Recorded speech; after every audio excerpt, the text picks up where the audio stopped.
जय शिवराय। या ठिकाणी मनोज आंतरवाली सराटी येथे गेल्या 5 दिवसापासून मनोज जरांगे पाटील अन्न पाणी त्याग करून उपोषण करत आहे मराठ्यांच्या आरक्षणासाठी। त्यांची तब्येत खूप खालावलेली आहे, त्यांच्या नाकातून ब्लड येत आहे आणि त्यामुळे या ठिकाणी मी अजय पाटील साळुंके, माझा मुलगा, माझी मुलगी, त्याच्यानंतर माझी पत्नी अर्चना साळुंके, आम्ही पहिले शिवरबंगले 12 दिवस अन्न त्याग करून शेतकरी प्रश्न मराठा आरक्षणासाठी उपोषणाला बसलो होतो। आता मनोज जरांगे पाटलांची अतिशय तब्येत खालावल्यामुळे आम्ही या ठिकाणी आमरण उपोषणाला बसलेलो आहे।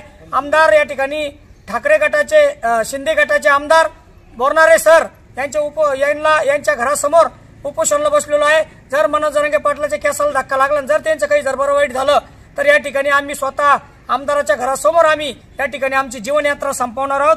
तसं निवेदन या ठिकाणी आम्ही सर्व तहसील कार्यालय, उपजिल्हाधिकारी कार्यालय आणि तसेच पोलीस स्टेशन या ठिकाणी दिलेलं आहे आणि त्यामुळे तात्काळ या ठिकाणी मनोज जरांगे पाटलांचं उपोषण या ठिकाणी सोडवून मराठ्यांचा अध्यादेश या ठिकाणी आरक्षणाचं त्यांनी या ठिकाणी काढावा आणि कायम स्वरूपीचं आरक्षण या ठिकाणी ओबीसी प्रवर्गातून या ठिकाणी द्यावं, मनोज जरांगे पाटील म्हणतील तसं द्यावं आणि आम्ही जे शेतकऱ्यांचे प्रश्न या ठिकाणी घेतलेले होते आणि आता पण घेतलेले ते पण या ठिकाणी तात्काळ त्यांनी या ठिकाणी मार्गी लावावे हेच या ठिकाणी सांगतो आणि थांबतो। एक मराठा